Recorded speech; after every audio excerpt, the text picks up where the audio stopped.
আসসালামু আলাইকুম দর্শক মন্ডলী। হঠাৎ করেই বাংলাদেশের মানুষের মধ্যে একটা আতঙ্ক ছড়িয়ে পড়েছে। যুদ্ধ মনে হয় লেগেই গেল, ইরানে মনে হয় আক্রমণ হলোই। যারা একটু সচেতন তারা দেশের ভবিষ্যৎ নিয়ে চিন্তিত, কারণ তেলের প্রবাহ বন্ধ হয়ে যাবে। মধ্যপ্রাচ্য যুদ্ধ মানেই সমস্ত দেশ, নট অনলি বাংলাদেশ, বিশ্বের সমস্ত দেশেই তেলের প্রবাহ বাধাগ্রস্ত হবে। তেলের দাম অনেক বেড়ে যাবে। তেলের দামের সাথে জীবনের প্রত্যেকটা ক্ষেত্রের সম্পর্ক আছে। সব ক্ষেত্রেই একটা অসহনীয় পরিস্থিতি তৈরি হবে। দ্রব্যমূল্যের ঊর্ধ্বগতি অব্যাহত থাকবে। মানুষের জীবন মান অত্যন্ত কষ্টকর হয়ে যাবে। এই কারণে আসলে যারা একটু সচেতন তারা এই কারণে আতঙ্ক, আর যারা একটু সাধারণ এত ডিপলি চিন্তা করে না তারা আসলে ইরান আক্রান্ত হচ্ছে এটার কারণে তারা আতঙ্কিত। যাই হোক, কথা হচ্ছে কেন এই আতঙ্কটা ছড়িয়ে পড়লো। একটা জিনিস ছড়িয়ে পড়েছে, সেটা হচ্ছে যে রাশিয়া নাকি আপনার অনেকটাই বেইমানি করেছে বা গাদ্দারি করেছে, এইরকম আর কি অবস্থান বদল করেছে। রাশিয়া তার লোকজনদেরকে আপনার ইরান থেকে সরিয়ে নিচ্ছে।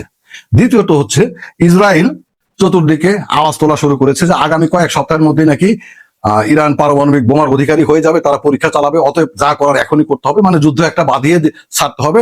ইসরায়েলের কথা তো একটাই, সেটা হচ্ছে যে আক্রমণ করো। আর আমেরিকার অবস্থানটা দর্শক মন্ডলী আমি আগে থেকেই বলেছি, আমেরিকার অবস্থানটা হচ্ছে নিয়ন্ত্রণ প্রতিষ্ঠা করা, যুদ্ধ নয়। কেন?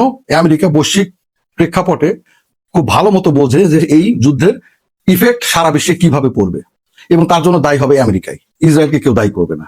সো আমেরিকা এই কারণে, আমি এটা নিয়ে একটা কন্টেন্ট তৈরি করবো যে কেন ইসরায়েল ইরানে হামলা করতে চায় আর কেন আমেরিকা ইরানে শুধুমাত্র নিয়ন্ত্রণ প্রতিষ্ঠা করতে চায়। দর্শক মন্ডলী, আমি আজকে একটা কন্টেন্ট আপলোড করেছি আমেরিকা, যেখানে দেখিয়েছি আমেরিকা কোনোভাবেই ইরানে আমার সেন্স মোতাবেক সরাসরি আক্রমণে যাবে না। আমি এখনো তাই মনে করি। তবে যুদ্ধ শুরু হওয়ার বা অস্থিতিশীল পরিবেশ তৈরি হওয়ার বেশ কয়েকটা সিগন্যাল আছে। রাশিয়া তার লোকজনদেরকে ইরান থেকে বের করে নেওয়া এটা একটা অন্যতম সিগন্যাল। এর কারণ হচ্ছে রাশিয়া আমেরিকা ভাই দুই পরাশক্তি।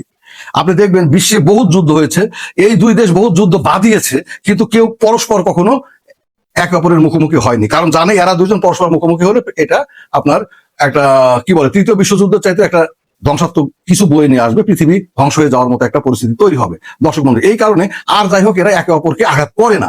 এই কারণে হচ্ছে কি, রাশিয়ান লোক যেখানেই থাকুক না কেন আমেরিকা কখনোই সেখানে আঘাত করবে না। আবার আমেরিকান লোক যেখানেই থাকুক, যত হুমকি দামকি পারুক, রাশিয়া সেখানে কখনো আক্রমণে যাবে না। ইউক্রেনের যে কোনো জায়গায় যদি থাকে যে একজন আমেরিকানও আছে, এটা যদি বলা হয়, প্রকাশ হয়, সেখানে কখনোই রাশিয়া দেখবেন আপনার বোম্বিং করবে না, কোনো ড্রোন আপনার পাঠাবে না। কারণ এই দুই দেশ একে অপরকে এটা করতে চায় না, আঘাত করতে চায় না, দুই দেশ পরস্পরের মুখোমুখি হতে চায় না। রাশিয়া যদি তার লোকজনদেরকে ইরানের পারমাণবিক ক্ষেত্রগুলো থেকে সত্যি তুলে নেয় বা তুলে নিয়ে যাচ্ছে, এটা যদি সত্যি হয়, তাহলে এটার পিছনে কোনো না কোনো একটা কারণ আছে। আর রাশিয়া এই কাজ করতে পারে ভাই, রাশিয়া গাদ্দারি। কারণ আপনার আমাদের ধর্ম মোতাবেক এই দুইটা জাতি সম্পর্কে বলা আছে ভাই। সবচেয়ে বড় কথা হচ্ছে যে ইউক্রেন নিয়ে সে অনেক সমস্যার মধ্যে আছে। তাকে যদি ইউক্রেন নিয়ে আমেরিকা গোপনে যদি একটা দেয় যে আমি আর এখানে মাথা খাবো না, তোমার যা ইচ্ছা তাই করো, তাহলে সে এইদিকে ইরানকে ছেড়ে দেবে। ভেনেজুয়েলাকে ছেড়ে দিয়েছে তো। কাজে এই রাশিয়ার উপর বিশ্বাস করা যায় না। আর চীন কখনোই এই মুহূর্তে আপনার বা আমেরিকার সাথে সরাসরি যুদ্ধে যাবে না। যদি সরাসরি যুদ্ধে যেতে চাইতো, তাহলে চীন বহুত আগেই তাইওয়ানকে কেন্দ্র করে আমেরিকার মুখোমুখি দাঁড় হইতো। কেন চীন তাইওয়ানে আগ্রাসন চালায় না? কারণ আমেরিকার সে মুখোমুখি এখনো হতে প্রস্তুত নয়। আসল কাহিনী হচ্ছে এটা, চীন যেটা করতেছে তার সর্বোচ্চ সক্ষমতা দিয়ে ইরানকে সহায়তা করতেছে। এটা ঠিক আছে, এটা সে করে যাবে। চীন এইটা মানে এই ক্ষেত্রে কোনো ধরনের গাদ্দারি করবে না। চীন গুপ্ত হত্যার মাধ্যমে যেন আমেরিকা ইরানের নেতাদেরকে হত্যা করতে না পারে, তার জন্য অনেক ব্যবস্থা চীন গ্রহণ করেছে। তাদের আপনার ইন্টারনেট ব্যবস্থার নিয়ন্ত্রণ চীন নিয়ে নিয়েছে। সবাইকে ল্যাপটপ থেকে শুরু করে, কম্পিউটার থেকে শুরু করে, মোবাইল থেকে শুরু করে সমস্ত কিছু পশ্চিমা সব বাতিল করে দিয়ে চীন তার নিজস্ব স্পেশাল তৈরি জিনিস তাদের হাতে হাতে দিয়েছে, যেন সেখানে আমেরিকার বা পশ্চিমাদের কোনো গোয়েন্দা নজরদারি না চলে, সেখানে যেন সাইবার অ্যাটাক করতে না পারে। এই সকল জিনিস চীন অনেক কিছুই করতেছে, এটাও ঠিক আছে। কিন্তু সিগন্যাল হচ্ছে রাশিয়া কেন লোকজনদেরকে উঠিয়ে নিচ্ছে। এটা হচ্ছে চরম একটা হামলার একটা নির্দেশ বা সম্ভাবনা জাগা নিয়ে একটা কর্মকাণ্ড। আপনারা হয়তো জেনে থাকবেন, আমি আমার আরেকটা কন্টেন্টে বলেছিলাম যে একটা গোপন গাদ্দারি টাইপের একটা মিটিং হয়েছে আরব আমিরাতের উদ্যোগে, আরব আমিরাতের দুবাই শহর, যেখানে আমেরিকার প্রতিনিধি ছিল, ইসরায়েলের প্রতিনিধি ছিল এবং রাশিয়ার প্রতিনিধি ছিল, এবং সেখানে মধ্যস্থতা করেছিল ডোনাল্ড ট্রাম্পের জামাই জেনেট কুশনার।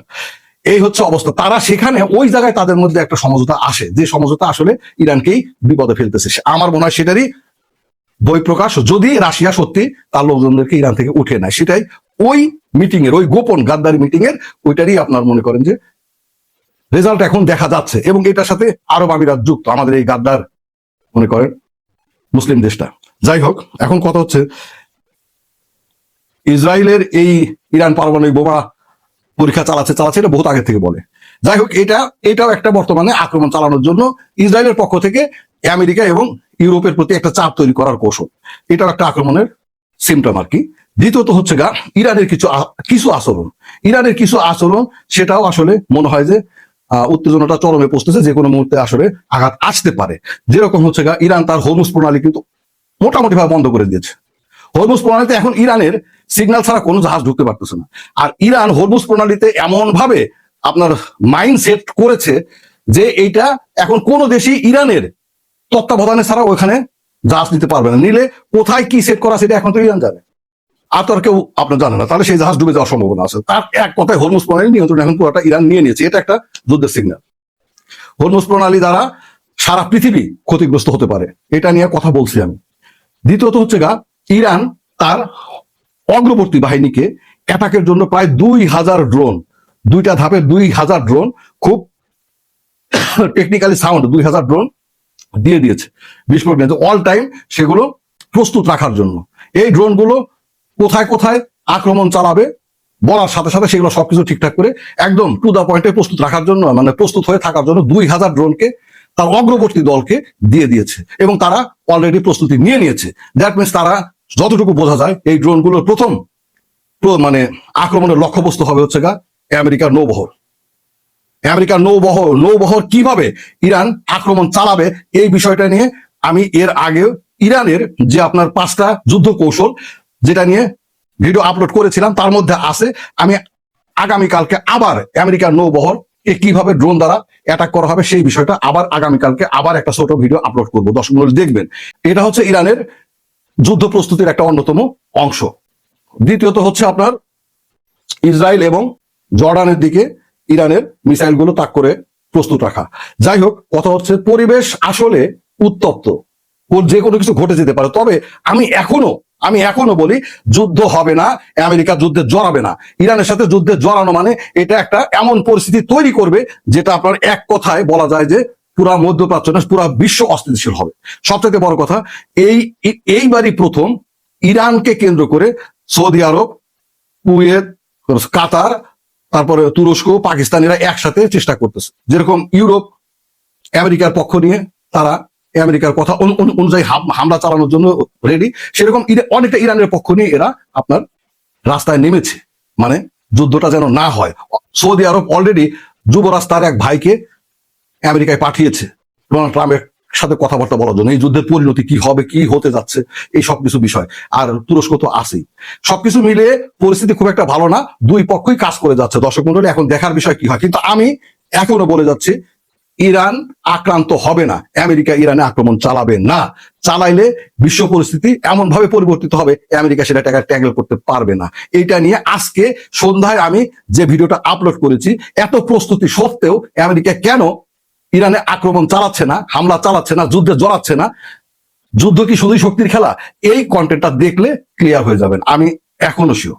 ভালো থাকবেন সকলেই, লাইক করবেন, শেয়ার করবেন, সাবস্ক্রাইব করবেন।